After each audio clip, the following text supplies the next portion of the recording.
kemudian ada Al Zaitun. Itu ada urusan politiknya apa tidak? Atau murni masalah hukum? Murni masalah hukum. Jadi pertama yang sekarang sedang diproses di pengadilan itu laporan masyarakat ya tentang penodaan agama. Itu silakanlah, kita ndak ikut campur, sudah ada ukuran-ukurannya. Pemerintah juga ndak mendorong atau melarang itu, Pak. Tetapi pemerintah sekarang memang mendorong ke arah penegakan hukum pidana yang lain, yaitu dugaan pencucian uang, dugaan penggelapan, dugaan penipuan, dan pencaplokan tanah secara ilegal. Itu kan swasta, Pak. Tidak ada urusannya sama negara. Enggak, begini. Iya, itu yayasan, Pak. Yayasan. Itu yayasan. Yayasan itu ada undang-undang yayasan. Setiap kekayaan yayasan harus atas dilaporkan. nama yayasan. Ya. Iya, dilaporkan dan itu milik yayasan. Kalau misalnya itu yayasan lalu atas nama saya sebagai orang, kalau saya meninggal nanti kan nggak bisa balik Nggak ke bisa. yayasan.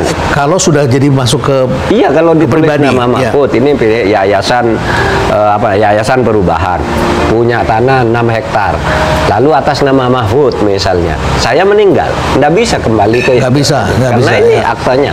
Dan bisa sebaliknya, kalau sudah masuk di yayasan tidak bisa dipindahkan ke pribadi. Iya, betul. Iya, betul. Nah, itu yang kita sekarang sedang garap.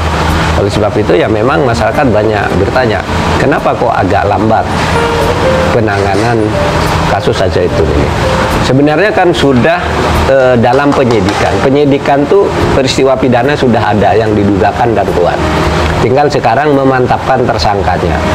Nah, tersangkanya kan yang dilaporkan hanya satu orang, Panji Gumilang. Cuma agar polisi tidak terlalu gegabah, tidak boleh ada secelah pun ini nanti ada lubang bisa dimasuki oleh pengacara bahwa ini salah dan sebagainya, maka polisi itu bersikap dan saya dukung gitu. Kita harus hati-hati betul, Pak. Dari setiap mata rantai ini kita ketemukan dulu, baru nanti dijadikan tersangka agar ke pengadilannya lebih smooth.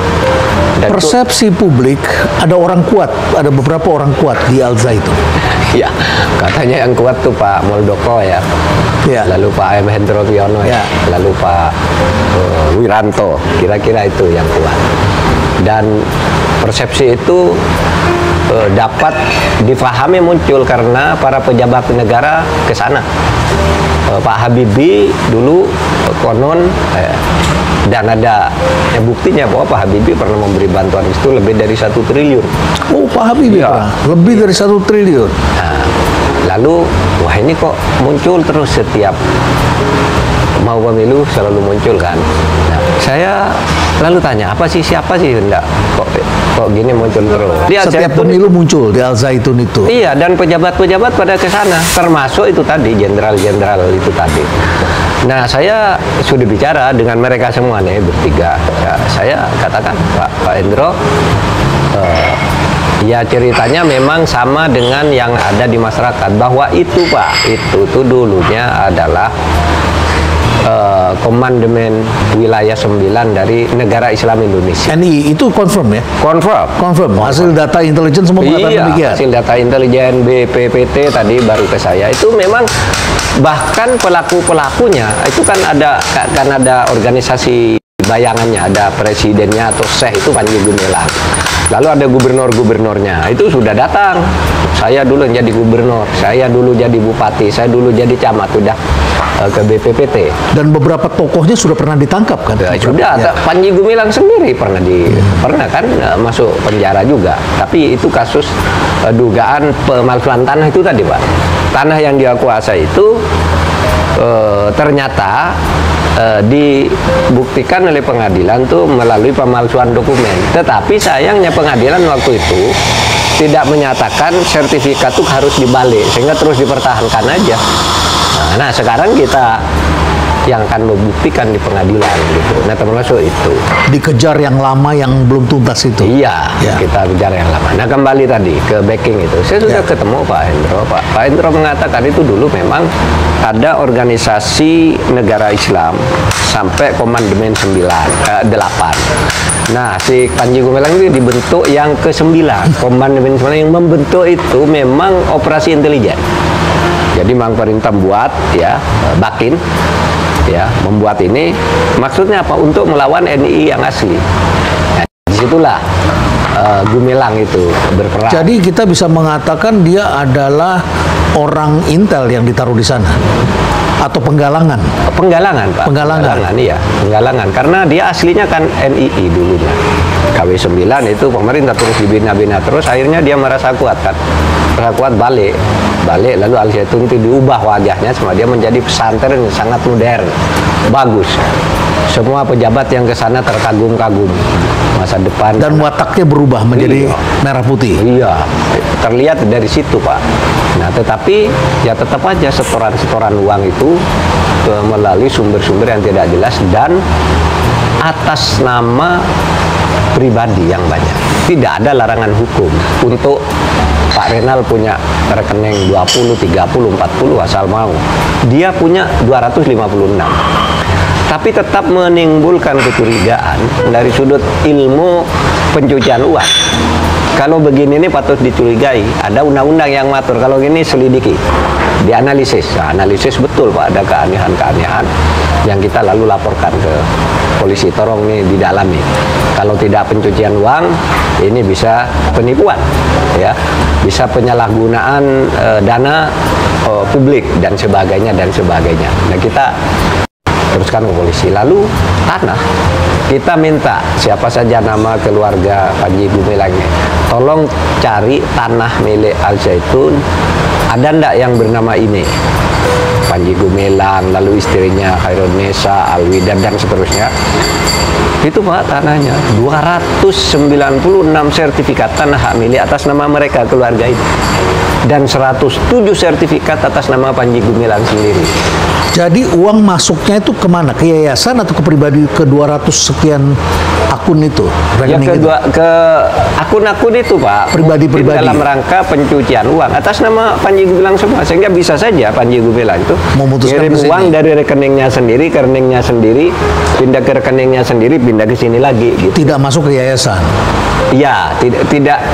Itu yang terjadi. Mungkin yang masuk ke yayasan ada. Karena ada 33 rekening lain milik yayasan. Nah, jauh sekali. Iya. Dan dugaannya misalnya dana BOS, ya, itu sekian miliar yang milik negara itu masuk ke oleh pemerintah, dimasukkan ke institusi, tapi lalu pindah ke pribadi, kan gitu kan? Kan ini bisa dianggap pencucian uang juga, tapi bisa dibuktikan nanti di pengadilan ya. Dipilah-pilah mana yang pelanggaran hukum. Ya.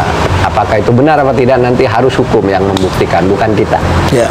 Gitu. Ya, Pak Mahfud, menarik sekali kalau saya mendengar cerita kejadian sekitar 15-20 tahun yang lalu.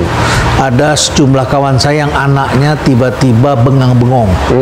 Ya, seperti di brainwash. Katanya di brainwash untuk NII. Dan setelah itu ada banyak perampokan. Perampokan bank dan sebagainya. Dan itu yang dibidik anak-anak pinter. Anak-anak UI ada beberapa orang dulu yang kena. Bahkan ada anak dekan kena, dan orang tuanya shock karena anaknya tiba-tiba tidak mau keluar kamar. Kalau sekarang kan karena main game tidak mau keluar kamar ya. Tapi pada waktu itu brainwash, dan anak itu tiba-tiba beranggapan dia harus cari uang, bahkan kalau perlu dihalalkan mencuri dari rumah. Mencuri dari orang tuanya, dan itu juga banyak kan mahasiswa ITB yang kena sampai orang tuanya seperti mau gila juga karena mikirkan anaknya sudah tidak akan begitu. Itu banyak di brainwash itu. Dia diajari bilang ke orang tuanya kalau tidak mau begini, orang tuanya dibilang kafir gitu kalau tidak mau ngasih uang. Bahkan doktrinnya itu menurut salah seorang yang pernah menjadi yang pernah menjadi gubernur NII yang ketemu saya Pak. Dia mengatakan begini doktrinnya. Kita harus mendirikan negara Islam Indonesia. Sebelum negara Islam Indonesia terbentuk, maka semua harta penduduk di sini boleh kita ambil sesuka kita dengan cara memaksa. Dan itulah menjadi perampokan-perampokan. Nah, itu termasuk toko emas. Ya itu yang terjadi. Nah, kembali ke situ, saya undang Pak Endro Priyono. Bapak betul membackup? Enggak, Dinda katanya enggak. Dia bilang Dinda ke saya. Saya enggak membackup. Dulu saya menjadi kepala BIN kan sudah tahun 2001.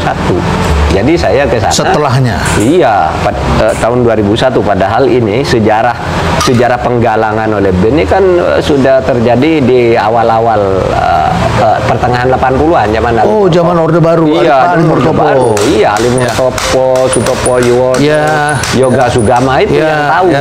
Nah, kata Pak Hendro, saya baru masuk ke situ sudah baik. Betul tuh, saya ke sana memang tidak ada apa-apa gitu. Saya tidak backup, kalau mau tindak aja katanya. Saya bilang juga Pak Muldoko, backup enggak, kata Pak Muldoko. Saya waktu itu ke sana, ya biasa saya pejabat gitu. Tapi kalau memang salah tindak gitu. Saya bilang Pak Wiranto juga, Pak Wiranto ini katanya di backup jenderal-jenderal. Kalau betul ada jenderal yang membackup, saya agak ragu nih menindak. Saya milih Buronda, Pak Mahfud katanya. Saya tidak tahu ada ideologi apa di belakangnya, ada gerakan apa, saya tidak tahu. Ya kita tindak gitu. Apakah sekarang masih ada NII seperti yang lalu di sana? Di sana, ya. Masih kita selidiki, Pak. Masih kita selidiki karena menurut kesaksian Pak Hendro, ketika dia kepala BIN itu sudah simbol-simbol Indonesia semua. Meskipun katanya Pak Jimli kan pernah ke sana. Pak Jimli pernah ke sana dengan Habibie. Ketika Habibie kan ahli tuh ngitungnya. Berapa asetnya? Sekian. Sejak mulai kapan berdiri? Sekian. Tidak mungkin. Kata Pak Habibie, bilang ke Pak Jimli.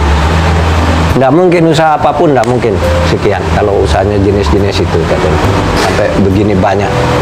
Taruhlah triliunan dengan ribuan hektar tanah. Nah, di situ maka penjelasannya kemungkinan kalau tidak mungkin ini kenapa bisa terjadi. Nah, disitulah hukum lalu mencari dari mana uangnya dan bagaimana semuanya terjadi dan bagaimana caranya. Ya.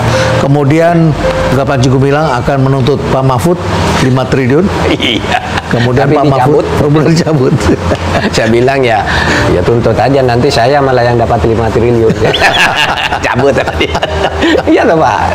Lumayan bagaimana pejabat menyatakan itu kok lalu dianggap melanggar hukum? Tapi Pak Mahfud kemudian mengatakan ini kasus enteng. Ya memang enteng Pak. Enteng ya. Memang enteng Pak, kayak gitu-gitu.